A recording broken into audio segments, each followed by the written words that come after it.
If it's Monday, we're on the eve of some of the biggest midterm primary contests so far as former President Trump again pushes his party to nominate candidates who embrace his election conspiracy theories. What it means for the battle underway for control of Congress coming up. Plus, the White House reacts to reports that Speaker Nancy Pelosi, second in line for the presidency, is pushing ahead with a controversial visit to Taiwan as China threatens retaliation over the potential visit. Our latest reporting ahead. And Kentucky Governor Andy Beshear warns the death toll will keep rising in the aftermath of last week's deadly flooding, and there could be more rain on the way.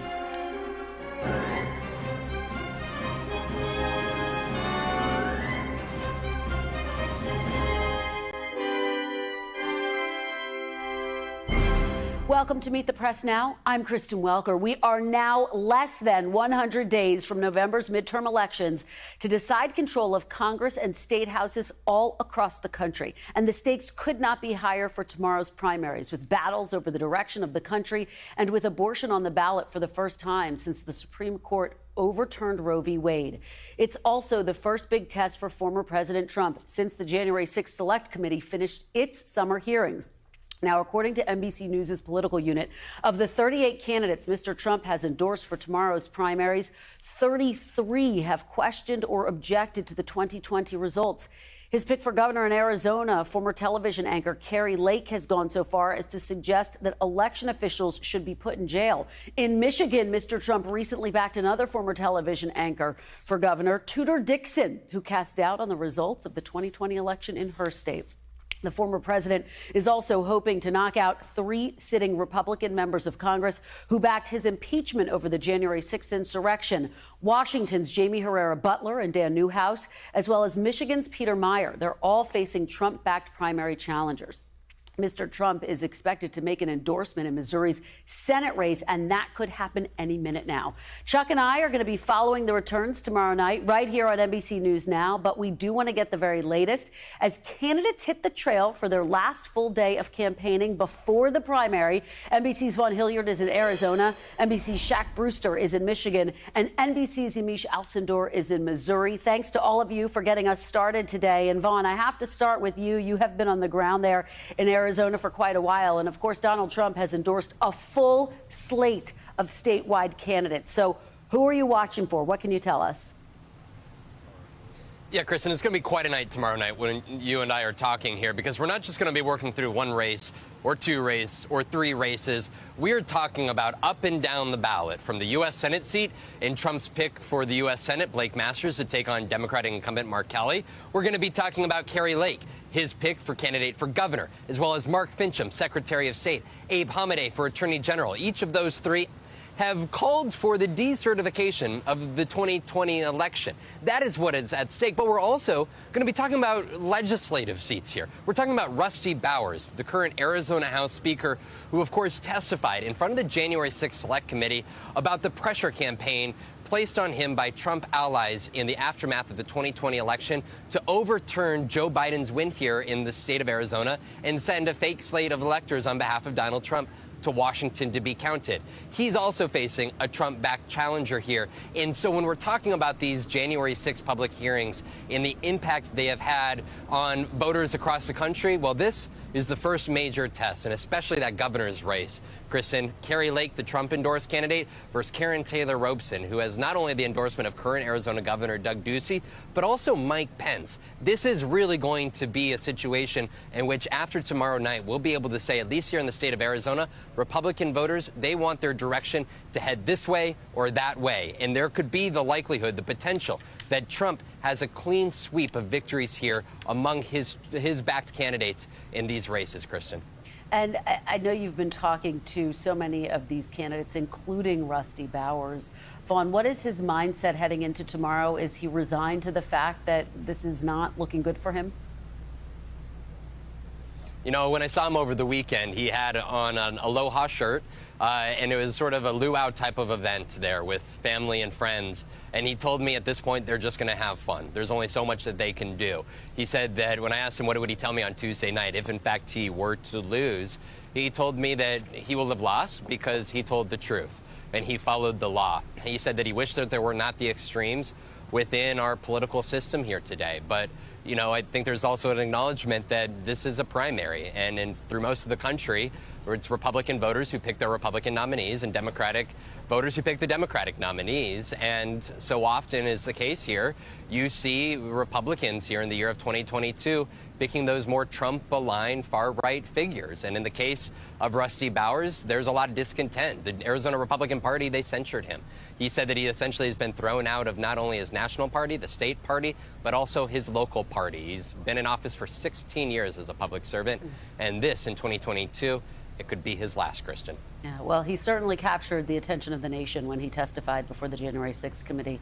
Thank you so much, Vaughn Hillyard, for your reporting, as always, and for starting us off today. Shaq, I want to turn to you. We're watching the gubernatorial race there in Michigan as well, and former President Trump weighed in with a late endorsement of Tudor Dixon.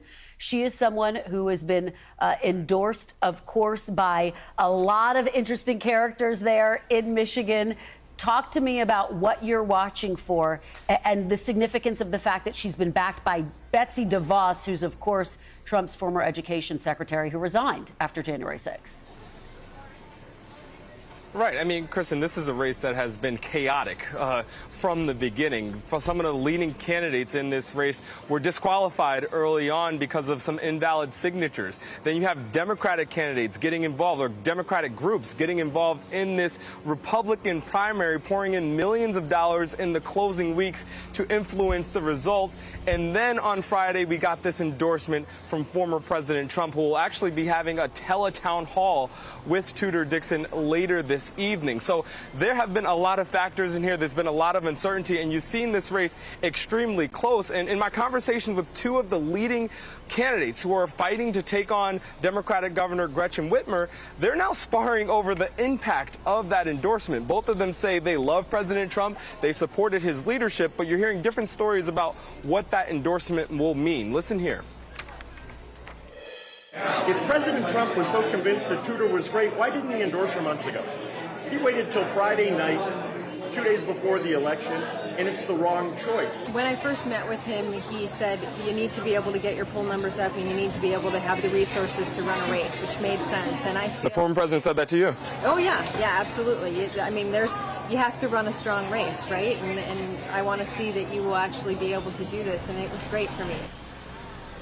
An interesting nugget there, especially because heading into that endorsement, there was an open question over whether or not the former president would get involved in this race. You had some candidates asking the former president to just stay out of it, let them run their race through the tape, and now you have this back and forth over what this endorsement will really mean. I should make a note that the Secretary of State's office did tell us last week that more than 600,000 folks in this state have returned their absentee ballots, so there might be a muted impact on that endorsement, but based on voters who I've been talking to, undecided Republican voters, this endorsement is going to have at least a factor as they weigh out these candidates. You're absolutely right to point out the timing, Shaq. There's no doubt that people will be discussing in the wake of tomorrow what it did or did not mean. And obviously, you're following some key House races in Michigan as well. Republican Peter Meijer, one of the Republicans who voted to impeach Trump last year, and now, of course, he's getting a Trump-backed challenger, John Gibbs. And what's so fascinating about this race, we've been talking about it for weeks, the fact that you have Democrats pouring money into John Gibbs' ads, basically trying to get him to win this primary because they think he's more beatable in the fall. A risky strategy, though. Right, and those ads essentially saying that John Gibbs is too conservative for Michigan, which might sound like a decent general election message, but for a primary battle, that's something that many legal or many political observers say could end up boosting that Trump-backed candidate. And look, this is someone who has repeated denials about the results of the 2020 election. This is someone who was a member of the Trump administration, but you have Peter Meijer here, who has a lot of name recognition, who has been spending about 10 times as much as John Gibbs, but someone who voted for impeachment and voted for impeachment after the January 6th attack on the Capitol. There's a concern for his campaign, and you have members of the Gibbs campaign telling us they feel that they're in a very good position heading into Election Day. It is going to be an interesting one. And again, he is one of 3 Republicans on the ballot tomorrow who voted to impeach former President Trump, who's getting a Trump-backed challenger. So that's going to be one to watch for sure. Yamiche, let me turn to you. You are obviously watching the Senate race there. Eric Greitens, who's running for Senate in Missouri. And of course, it comes against the backdrop. We are getting word that Mr. Trump is going to endorse a candidate any minute now. So we're on pins and needles waiting to see who that is. But obviously, Eric Greitens, a controversial candidate, but he's been praised by Mr. Trump in the past. Certainly, Kristen. And in some ways, I feel like we're back at the White House. Me and you, I remember covering Donald Trump. We were looking at our phones all the time, figuring out whether or not he was going to be tweeting something new. Now I'm here in Missouri, and we're all checking our phones, especially the political people in this country, or in this state, rather, who are checking to see whether or not this endorsement is going to happen. 5 hours ago it was that former President Trump made a surprising message. He posted on Truth Social that he was going to be endorsing sometime today in this Missouri GOP Senate primary. It is a fragmented race. It is a wild race. It is a close race. You have 2 Erics and a Vicky to break it down. You were talking about Eric Greitens, who a lot of people think is going to be the person who gets this endorsement. He is someone who had to resign in disgrace from the governor's office just 18 months after being inaugurated into that office. He is accused of domestic abuse, sexual abuse. He's also someone who a lot of Republicans in the state tell me has been alienated from his own party.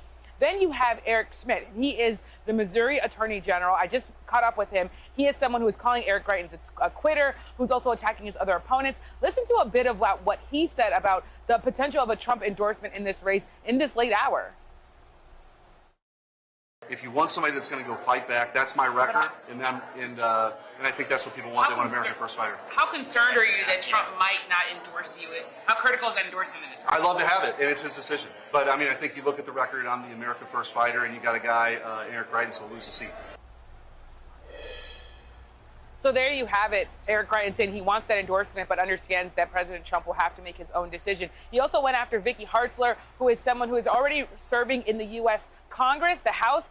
He said that she hasn't really accomplished much in her time in Congress, so also going after her. President Trump has already said he does not want to endorse Vicky Hartzler, so we should also say that that's already a ship that has sailed. That being said, a lot of the issues here are cultural. Eric Schmidt was talking about congressional race theory, talking about immigration, in some ways echoing the language of President Trump. So it'll be very interesting to see who ends up being endorsed in this race and what happens here. But definitely all eyes in Missouri, again, are on their phones, and I'll keep checking, Kristen, and let you know if I hear anything about this endorsement. Yeah, come right back to the camera if you do. Yamiche, thank you so much. And Shaq beforehand, really appreciate it. Great reporting from the ground as we anticipate tomorrow's primaries. Turning now to another very closely watched race tomorrow. For the first time since the Supreme Court overturned Roe v. Wade, the issue of abortion is on the ballot. The ballot initiative in Kansas is getting a lot of national attention. Supporters and opponents have spent more than $12 million ahead of tomorrow's vote. NBC's Dasha Burns has more.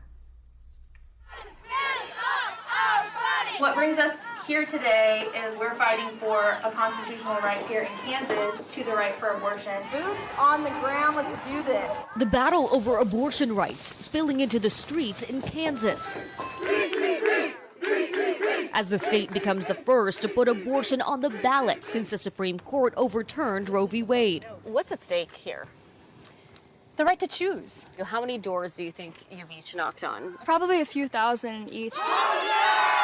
The proposed Value Them Both amendment targets a 2019 decision by the state Supreme Court that ruled the state's constitution protects the right to an abortion. A no vote would leave abortion access as is in the state. What's your plan for voting? To vote no on Tuesday. While a yes vote would eliminate that constitutional protection. You know, if you plan to support the amendment, knowing what you know. Yeah, there's 5 of us living here. We're all in support. Opening the door for more restrictive legislation and, as some activists fear, a total ban. Right now, Kansas has 5 abortion clinics serving the entire state, and several other states in the region who've recently restricted abortion. The major issue for us here is that our surrounding states all lost access when the Dobbs decision came down. So we've had twice the number of patients calling.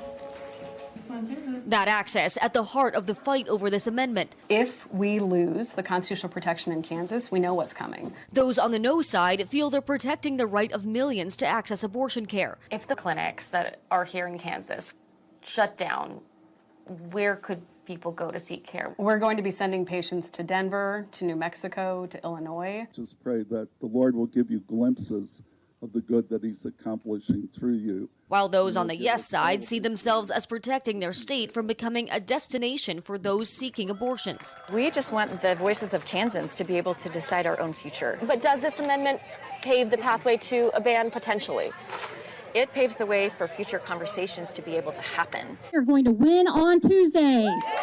The Value Them Both coalition says this is not an attempt to ban abortion. We are not banning abortion. State Rep Susan Humphreys recently took part in a roundtable hosted by the Value Them Both coalition and is a member of the heavily conservative Kansas state legislature. We're focused on August 2nd. The goal is to vote yes and have that pass and have the people of Kansas speak loudly to say there's not a fundamental right to abortion in the Kansas Constitution. And then we'll see what happens.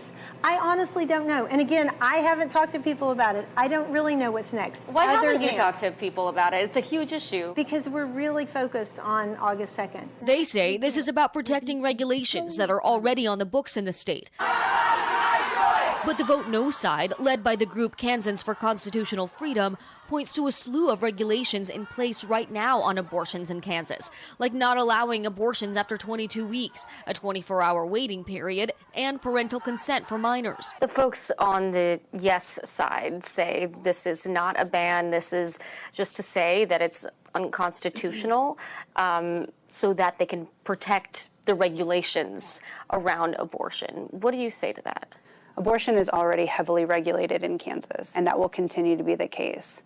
What they want to do is open the door to a total ban. We believe that women ought to have care, reproductive health care in their home communities, because it's exactly what we're fighting for in Kansas. The vote will likely be close. The Pew Research Center finding Kansans are almost evenly split on whether abortion should be legal in all or most cases. While the Kansas Speaks survey found 60% of residents oppose making the procedure completely illegal in the state. On August 2nd, the eyes of the nation will be watching Kansas as the first big bellwether on abortion and what happens when the people decide. Dasha, such a fantastic report. We really appreciate your bringing it to us and appreciate your joining us now live. I want to pick up on where you left off, which is the idea of turnout, because that's really going to determine the results in what clearly is a very closely divided issue for voters there in Kansas. We're hearing so far that turnout is up since the 2018 primary elections, but this is still a vote on a random Tuesday in August. Are you talking to people, and are they aware that there's a vote happening on abortion? Are they poised to go out and vote? Well, I'll tell you, Kristen, this was part of the controversy around this issue being on the ballot in August during the primary rather than in November, because primary turnout tends to be lower. It tends to be more conservative. But just anecdotally, I'll tell you, as if we've been traveling around the state over the last few weeks, it is absolutely the talk of the state right now. It's just about impossible to ignore. Everywhere you look, there are signs, there are rallies. Last night, there was even a concert held here in Kansas City to get voters out to the polls. So we're really seeing a lot of engagement from our vantage point. And perhaps more scientifically, yeah, the turnout is up in terms of early voting compared to 2018, up about 200 or more percent. So that is saying a lot. And look, this is not just a big indicator for Kansas, but for the entire nation, right? This is quite a bellwether for what we might see in November. Are people going to turn out because of this abortion issue? Is that going to get people engaged? Is that going to get people out to the polls? What we see tomorrow could really foreshadow what comes in. I think you're absolutely right, Dasha. It is really going to help us determine just how energizing this issue really is. Thank you so much for your great reporting. Appreciate it. You talked to such a wide swath of people. We will see you tomorrow on this show and our primetime Meet the Press election special. And still ahead, with just 99 days to go until the midterms, signs the political landscape could be shifting for struggling Democrats.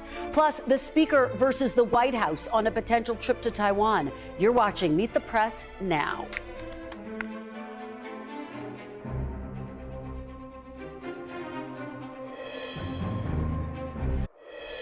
Welcome back. As Democrats and Republicans fight for control in the House and Senate, Democratic Senator Joe Manchin curiously refused to say that his own party should hold on to Congress in the midterms. Here's what he told Chuck on Meet the Press. Do you hope Democrats keep control of the House and Senate? I think people are sick and tired of politics, Chuck. I really do. I think they're sick and tired of Democrats and Republicans fighting and feuding and holding pieces of legislation hostage because they didn't get what they wanted or something, or someone might get credit for something. Why don't we start doing something for our country? Why don't we just say, this is good for America? I've always said the best politics is good government. Do something good, Chuck. But I'm not going to predict what's going to happen. I'm not asking you to predict. I just want to make sure we do something good. And this is... What result do you want? Do you want the Democrats to keep control of the United States Senate and the House of Representatives? Oh, I love... you know, I'm not making those choices or decisions on that. I'm going to work with whatever I have.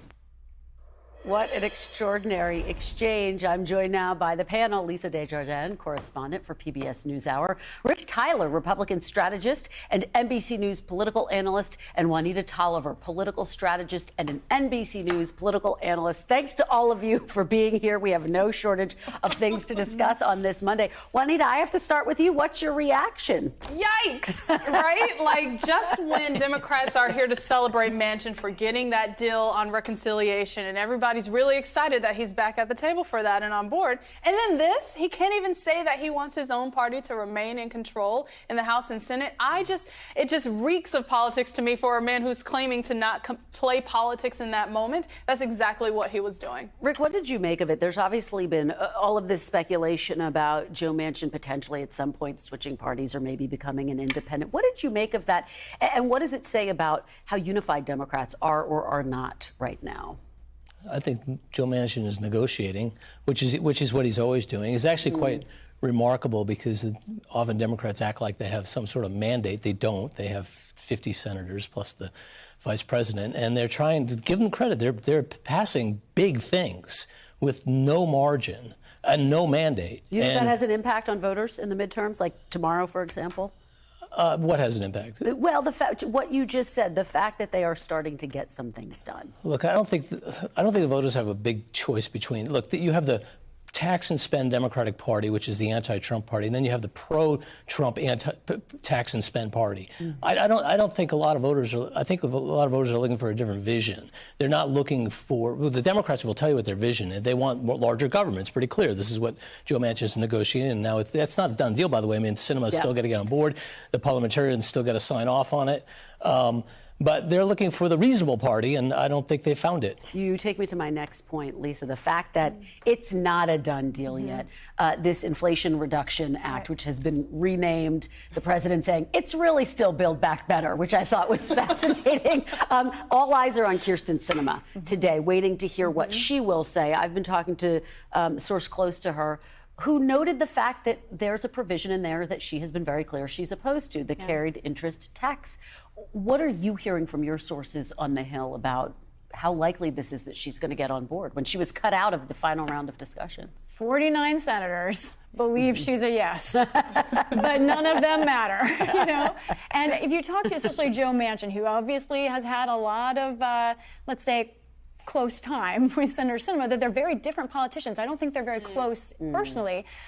They believe that they have kind of couched this in a way that can get her on board, that they're trying to say it's not really a tax increase, that what this is dealing with loopholes. Can she get to yes?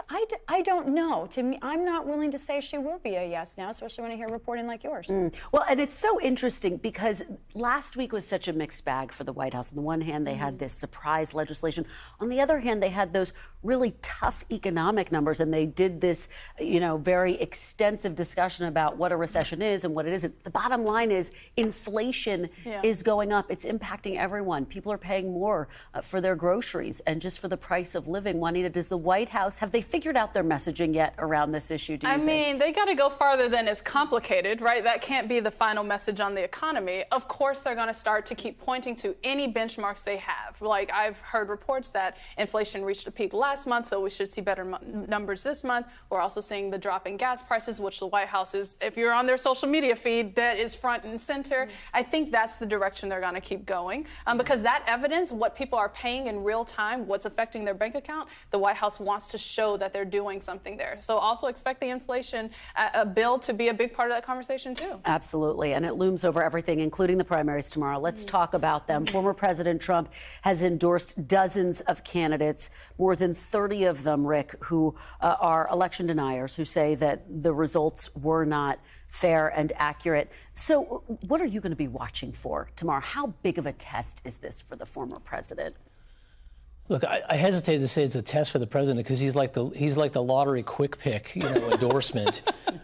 He doesn't put a lot of thought into it. It's basically, are you loyal to me? Was the election stolen or not? And that doesn't seem to me to be a very good qualifier to pick candidates. So some will be good candidates and some will be terrible candidates. But his record to date is a pretty mixed bag. His ratings and his influence are actually pretty poor right now. In fact, he's lower now than when he was president. Well, and you talk about the quality of candidates, and we're waiting for him to make an endorsement in the Missouri Senate race, Lisa, and a lot of people are thinking it might be Eric Greitens, who obviously is a controversial candidate. He's resigned from the governor's mansion, and now, of course, new allegations against him that he's facing in this race. If I could switch places, or if I could join one of your reporters, it would be my former colleague Yamiche Alcindor right there in Missouri. I was leaning in as she was reporting.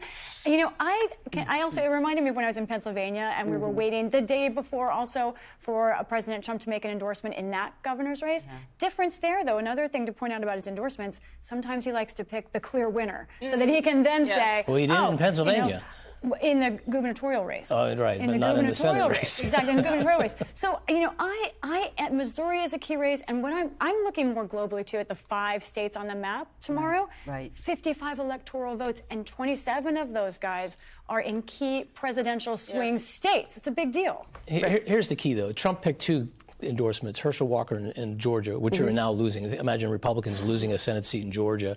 And Dr. Oz is currently losing to a guy who literally is almost died and has not been on the campaign trail. And if the Republicans don't pick up Pennsylvania or Georgia, you'll get a split decision. And that'll be the message going into the next election cycle is because before, remember, it was the Republicans are going to win, they're going to sweep everything, right? And now it looks like we'll marginally win the House, and we may not win the Senate. Looking towards November, we're going to get our first indication of the impact of overturning Roe v. Wade tomorrow in Kansas. No one really knows how big of an impact that might have in November and on turnout. But, Juanita, what are you going to be watching for in Kansas for an indication of what it might mean ultimately?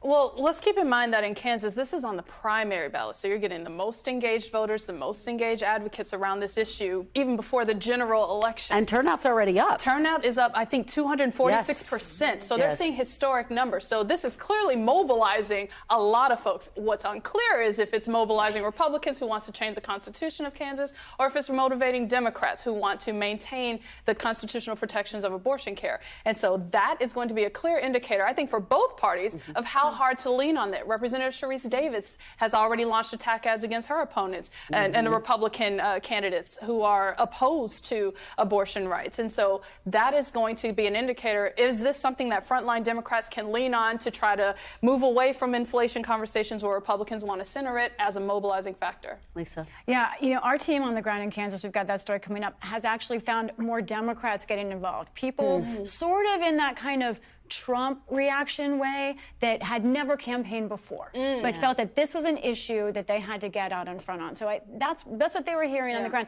I also think to bring everything full circle, talking about the Manchin-Schumer bill, I think that actually could help Democrats, at least in this moment, because the climate provisions. If there was no climate chance going ahead, that was very demoralizing for Democrats. Now there's hope again, and that helps them. And if final word, disagree. 10 seconds, Rick, because we're out of time. Look at the exit polls. Climate, even among Democrats, never scores. I mean, they say climate is wonderful. Everybody thinks climate is wonderful right up until they vote, and then they say, oh, I didn't vote on the climate. It takes off a negative, though. And we want those young voters in the Democratic Party. Well, we could continue this. We are out of time, you guys. It was a great discussion. Thank you for bringing all of your great insights. Appreciate it.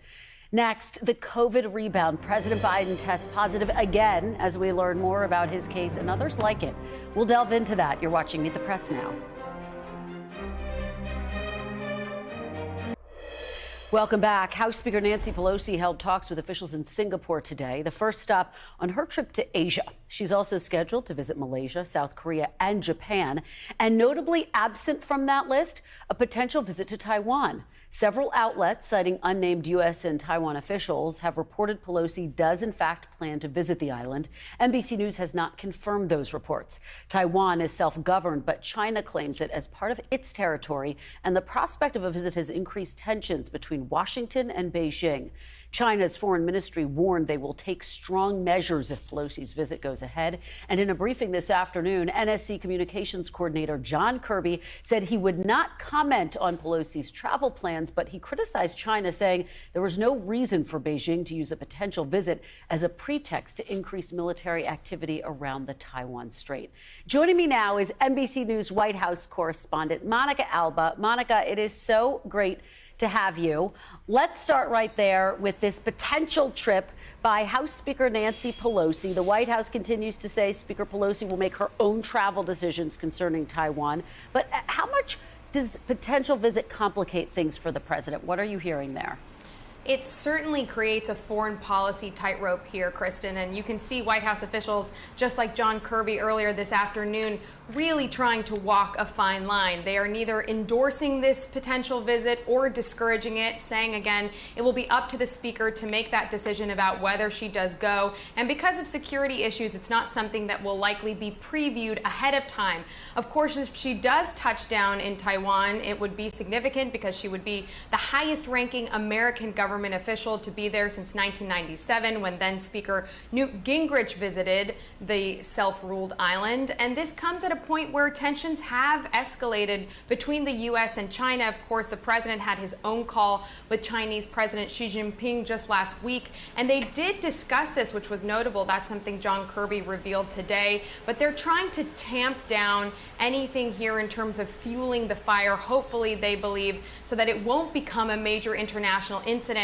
But everybody bracing for that in the event that she does go there, if it does lead to something a little bit more complicated. We have already seen the Chinese military flexing its might over the weekend over the South China Sea. Yeah, Monica, I think you used the right word. Everyone is bracing for her potential visit. That's absolutely right. And I know that you are tracking another big story there at the White House, the fact that President Biden now has this rebound case after he took Paxlovid. What are you hearing? How's the president doing today? We got a little bit of new information today from our own colleague Kelly O'Donnell, who pressed the press secretary about whether the president is experiencing symptoms still, and it turns out he does have some lingering symptoms, the press secretary confirmed, from his first diagnosis. Of course, he did have COVID last week. He then tested negative for 4 days in a row before testing positive again on Saturday in this so-called rebound case. So it sounds like he still has a little bit of a cough, some mild congestion, but overall his doctor says he's feeling quite well enough to continue working 8 hours a day, not from the Oval Office, of course, but from the White House residence. Kristen. All right, Monica Alba, great reporting. Great to see you. Thanks so much for joining me this afternoon. Really appreciate it. All right, I want to turn now to Dr. Kavita Patel, a former Obama White House policy director and an NBC News medical contributor. Dr. Patel, thanks so much for joining me this afternoon. Let me just start where Monica left off. What do you make of the fact that the president does still have some lingering symptoms? Monica said a light cough, but he's still working 8 hours a day. Well, Kristen, it makes me feel better that the president is just like one of us in terms of the lingering symptoms and trying to deal with, well past that original 10 days of kind of the isolation. He only had to do 5, tested negative, but he is well past 10 days from his illness onset. I think the fact that he's working does show that overall the Paxlovid did its job along with his vaccines and boosters, but it's a reminder that he is still infectious. It's a reason for the White House complex to think about masks, especially in light of DC's numbers. So it just reminds us this is not only real, it's infectious, but there are treatments for it. Yeah. It's interesting. The president's doctor said when the president first got sick that Paxlovid rebounds do appear in a small percentage of people. There is some debate, though, now among doctors about how small or large that percentage actually is. Can you give us the reality check? What's the sense now about how many people are actually experiencing these rebound cases? Yeah, I'm smiling because this is such a frequent topic amongst my colleagues in in our community clinic. We're like, how many have you seen today? I actually scanned our data in kind of the DC metro area, and it's about 6%. That's what's reported. Some people may not report it, and you might have some others who report it to a doctor in another jurisdiction. But it's about 6%, which is certainly higher than the 1 to 2% that was reported in the Pfizer trials. I think the real mystery here, Kristen, is we still don't know why it happens. Lots of theories, but we're not exactly sure. Again, good news. None of these rebounds end up in the hospital or dying, which is exactly what we want the drug to do. You're right. That is good news. Is it possible, Dr. Patel, that the Paxlovid perhaps isn't as effective against BA5, which is part of what we're seeing with the vaccines?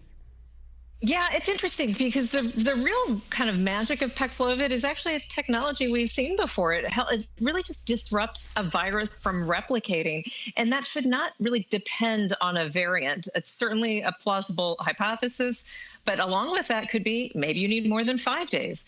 Maybe you shouldn't start it so early in a course of illness. And I think that's what we need to unpack as we're kind of learning to live with COVID and watching it unfold in front of our eyes with the president's case. Yeah, for sure. I think a lot of people are asking some of those questions. Let me ask you about monkeypox. We know that New York, which is really the epicenter of the outbreak in the U.S., declared monkeypox a public health emergency. San Francisco has also. We've been asking the Biden administration now for days if it plans to designate it a public health emergency. What do you think? Should the Biden administration do that? And what would the impact be?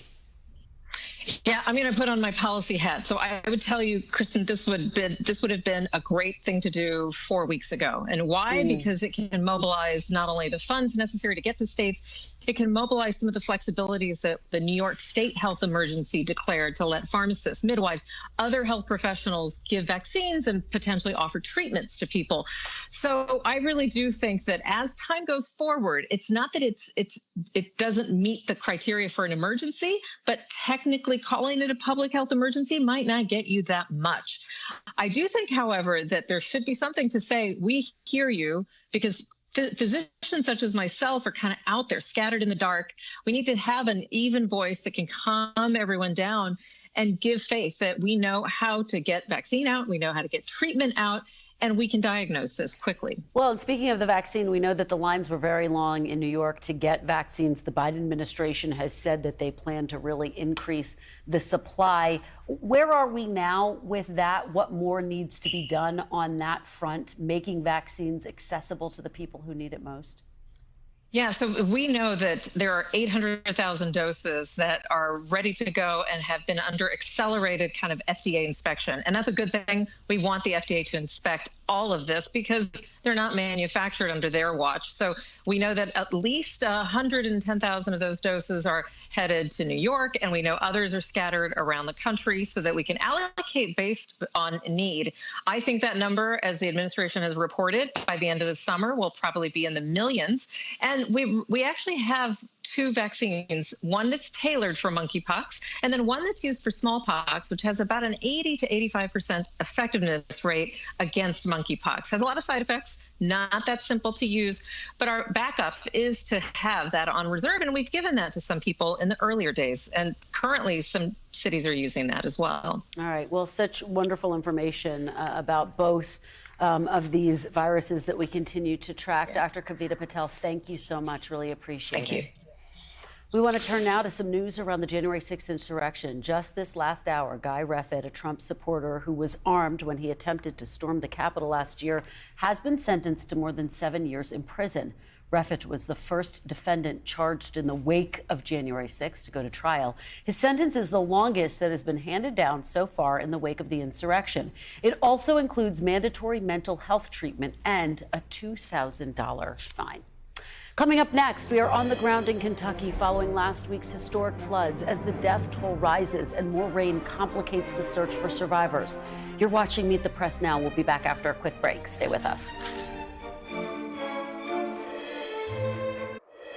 Welcome back. Turning now to Kentucky, where the death toll from historic and devastating flooding has now reached 35, including 4 children. Kentucky Governor Andy Beshear confirmed the deaths at a community speech this afternoon. Again, This flooding in eastern Kentucky's been hard, just like these tornadoes. They tear at the fabric of who we are. There's an update about to go out. We've now lost 35 people. And it's flooding there again, right now. This is not right.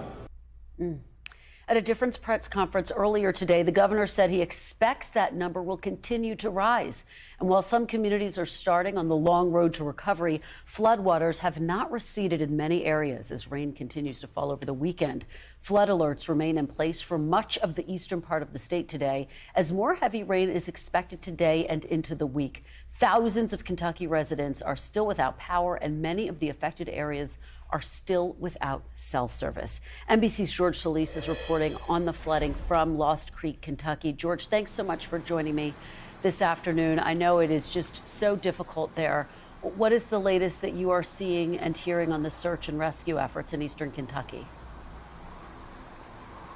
Yeah, good afternoon, Kristen. We're seeing a lot of resiliency, but with that, a lot of hope and heartbreak. Behind me, you might be able to see people's belongings flowing down the river, presumably something upstream breaking. Waters are receding, but that's offering little comfort to a lot of people who are now getting possibly the first glimpse of their homes after these devastating floods. In many cases, people have nothing left. Amidst all that, you do have the community effort out here. You have people handing out food and water to their fellow neighbors, trying to help them.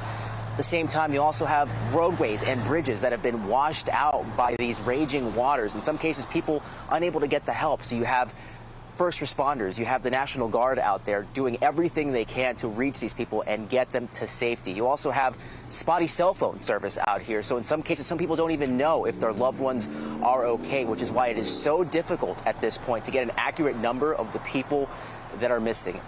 People also contending with that rising death toll. So many lives lost and presumably more to come. It is very heartbreaking for the people out here. There is some hope that the water levels do recede and that more rain doesn't flood this area anymore. People hoping to catch a break. You mentioned earlier some of those utility outages. At last check, some 12,000 people without power, 25,000 without water, and about 44,000 under a boil water advisory. On the way here, we saw utility crews feverishly working to restore those utilities. So hopefully, as the days progress and as long as weather cooperates, conditions will improve out here. One thing the governor also mentioned today, which is adding a little bit of hope in all of this tragedy, is that cell phone service is starting to ramp up in the area. So presumably people will be able to call their loved ones, and that'll hopefully lead to more reunions in the coming days. Kristen? We certainly hope so, and it's just devastating to hear the death toll and to, as you described, people's belongings floating down that river behind you. And George, just very quickly before I let you go, what is the level of concern that there will be more rain in the days ahead and how that might complicate the efforts for search and rescue and rebuilding? Yeah, well, hopefully there is no more severe weather that moves through the area, but they are monitoring some severe potential flooding that could affect the northern part of this hard-hit area.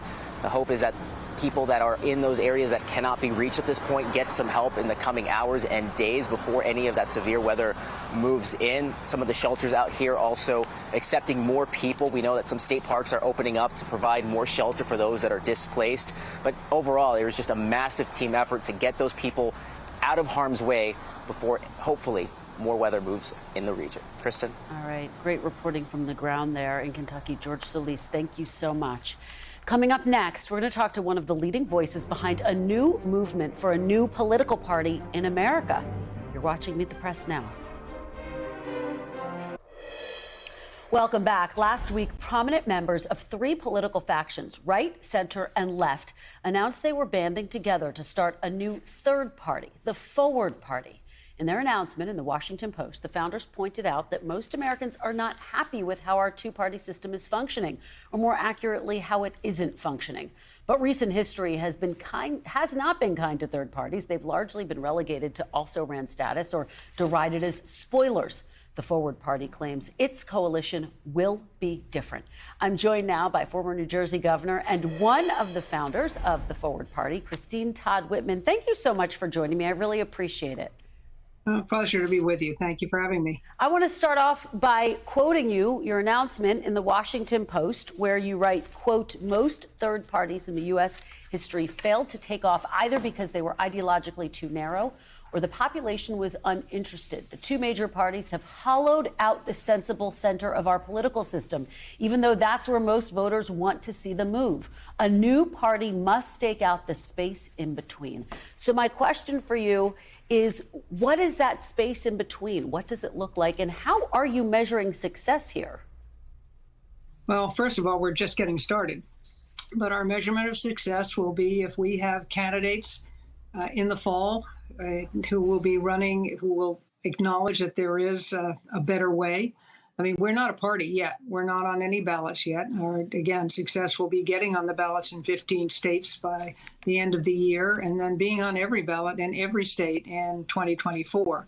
But what we're doing is we're going to start this from the bottom up. It's the way to build a party, the way to get the parties in general back to the center is to listen to the people, to hear what they're saying, what they're concerned about, where the issues about which they're concerned and how they'd like to see them addressed. So we're going to starting in September of this year in Houston, where we're listening sessions basically, and listen to people. And then we will have next summer, we will have a convention and put together a platform. Right now, our focus is getting on the ballots and trying to educate people on things like ranked choice voting, open primaries, making it easier for everyone who is legally entitled to vote. Governor, not to make it harder. Yeah. Let me ask you, because as I kind of laid out at the top, and as you well know, the history of third parties has been a complicated one. Right. Why is this moment different? Why should people believe that you have a real shot at being a party with a platform, as you just laid out, and with a number of candidates on the ballots all across the country? Well, right now, about 60% of the American people would like to see a third party. And you have almost 50% of registered voters, for the first time in our history, registered as independents. And that's telling you they're saying a pox on both your houses. We don't want anything to do. We don't like the candidates you're offering. We don't like the positions you're taking. We don't like the dysfunction we're seeing, the arguing, the partisan divide that has gotten so nasty. People don't want that. I mean, just since we announced, and that was last week, we've had about 15,000 people who have signed up to be workers in their states. And we have people from every state in the union. So there is an appetite for this. And because the other parties, when they ran in presidential races primarily, they were either focused on just a narrow set of issues or they were about a particular person. What we're talking about is the 500,000 elected offices that there are across the country. And we're going to be working and offering a third alternative or a choice for people we hope in all those various offices. And Governor, you talk about the platform that you hope to have in the future. Right now, you're focused on expanding voting access, it sounds like. But could you help people understand more specifically what might be included in your platform? I know you can't lay everything out right here and right now, but can you give us a sense about some of the conversations that you've had? Well, we have to hear from them. I mean, that's why we're starting from the ground up rather than coming from the top down, which what most parties do. And so we're asking people, is it, for instance, we know, and we've said this, and we say it in the op-ed, that you can start peeling back some of these most contentious issues, whether it's gun control or abortion, and find areas where people really agree. I am not pro-abortion, but I am pro a woman's right to control her body. But, when you start to peel it back and you get to things like third trimester abortion, I can live with some restraints on that. So can many people. This is the kind of thing we're going to be looking at. But is that really what the American people want to focus on? Or do they want to focus on the economy and what's happening in their communities, jobs, that sort of thing? So it is premature to say what the platform is going to be because we don't want it coming from us. We want it coming from the people and the people we'll be talking to. Very quickly, Governor, do you know who the standard bearer might be of your party? Are there any names that have been discussed? We're looking at all 500,000 races across the country. So we're not talking, it's way premature to talk about the presidential.